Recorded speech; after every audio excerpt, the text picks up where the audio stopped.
Welcome to episode 3 of Sportsball with Nick and Jamal. By way of a reminder, I'm Nick. I'm Jamal. He's Jamal.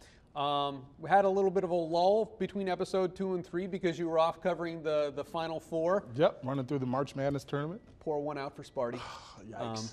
I want to start off talking about, Jamal, if you didn't see it, you need to go look it up, did an editorial. We'll put a link in the comments section here to your editorial on fighting in hockey. It was spurred by the Alex Ovechkin-Svechnikov fight where he knocked out a 19-year-old kid. 5 punches. Yeah, so talk a little bit about, sum up what you're saying about fighting in hockey. First things first, in this specific instance, I will concede that Andrei Svechnikov just picked the fight with a much bigger guy. He wasn't in the same weight class as Alexander Ovechkin. So it was a mismatch to begin with.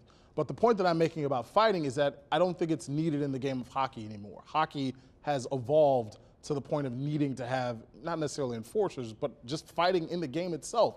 There's more to lose and less to gain nowadays. You're paying players more than ever, so financially, it could be a great loss if a player's out for a significant amount of time. For example, in this incident, Andrei Svechnikov is going to miss Game 4. Second overall pick in the draft. Had 20 goals this season, was 4th most on the team, and those 20 goals were 4th most amongst NHL rookies, so the kid's been doing very well. He's going to miss Game 4 with a concussion that he sustained falling onto the ice after getting punched in the face. And what if this had been Ovechkin's hand?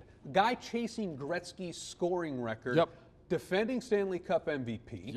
One of the all-time greats, definitely the offensive catalyst for the Capitals team. Clutch on the power play, as good as it gets with that shot from the circle.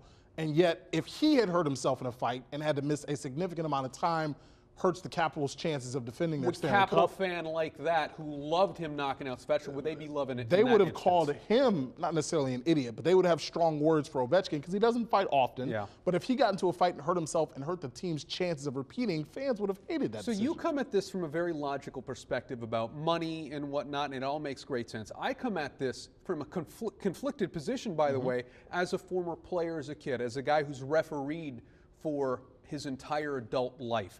I enjoyed the fights when I was a kid, as you've said you did as well. So I'm conflicted. I still, in some ways, think that there is a role for fighting in hockey, but on the other hand, I acknowledge the fact we now know how damaging these are up here to guys' heads. Who knows how bad Svechnikov is hurt? And is it needed in a sport? Because personally, I want to see 7 goals a game, hard hitting, lots of shots, and guys running fast all over the ice. It's dangerous enough as it is. This, to me, has become more and more ancillary as we've gone on, and the NHL doesn't even promote it anymore. Correct. And, and it's funny because when I'm talking about this, there's 2 main factors that drive why I think fighting needs to be done. The first one's kind of financial. You mentioned Svechnikov. 2nd overall pick, obviously the future of the franchise. His salary cap hit is $3.5 million. So it's not exactly as if he's making peanuts. So you're not losing a guy who's making the veteran minimum here. You're losing a guy who's obviously expected to be the forefront of your organization. Financially, is that the guy that you want getting hurt because he decided to mix it up in the middle of a game? Not really. The second thing is health. We talked about head injuries. We've talked about CTE. We've talked about making the game safer. Sports evolves. You look at the NFL, there's no more clotheslines like there was when Deacon Jones played, and the steel curtain and those, Just because something has always been one way does not mean it has to continue being that way. Sports always changes. The games get safer. And I'm sure some football fans might not like that the head hunting is no longer in the game, but I guarantee the players feel a little bit safer about that.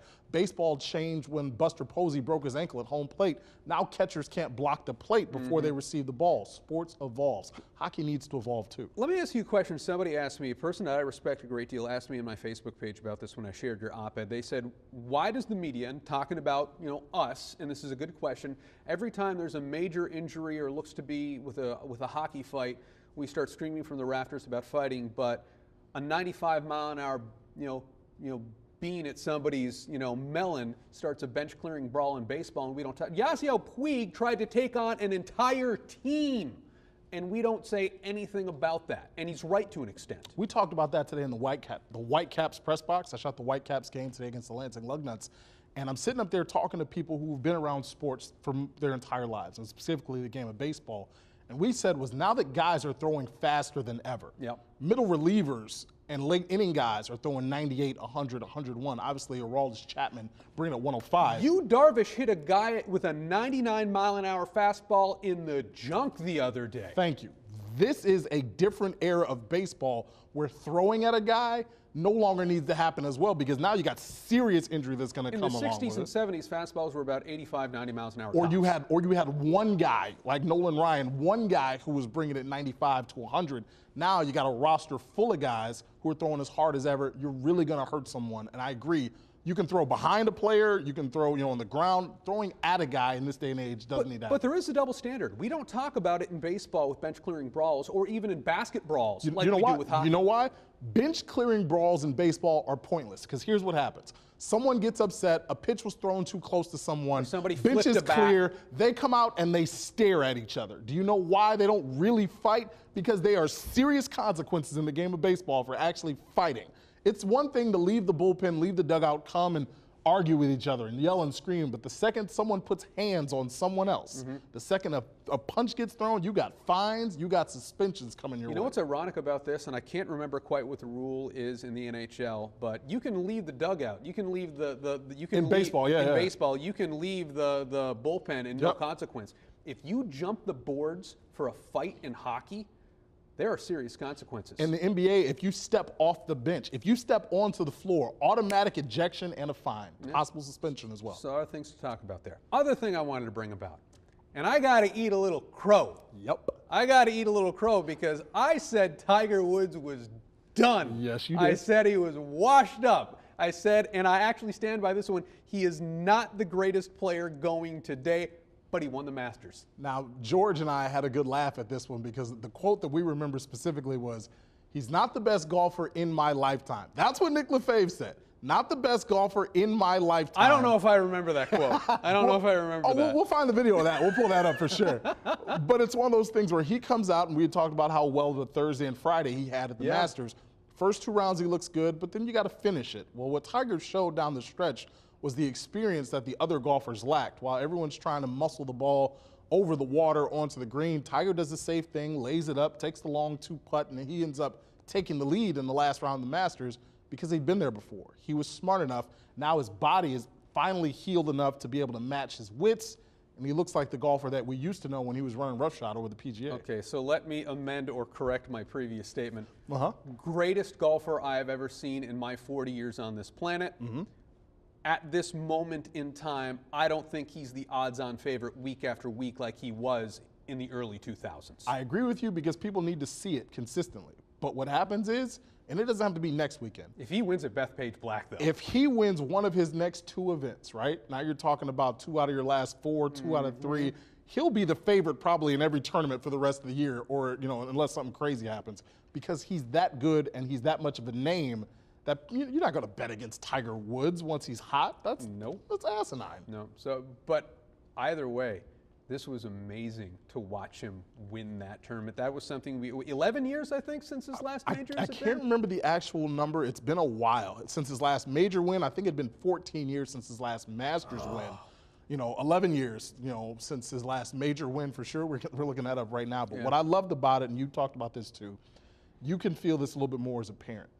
He had in '97, when he won the Masters, this epic hug with his dad. Yeah. And it was one of the coolest sports moments ever, of seeing a kid and the guy that taught him the game just embracing this moment when you can tell it was finally a big relief. We finally reached that moment. That picture on its own was big for years and years and years. Yes. And then you can feel how you want to feel about Tiger Woods. You can mention whatever you want to mention about his past and his family life.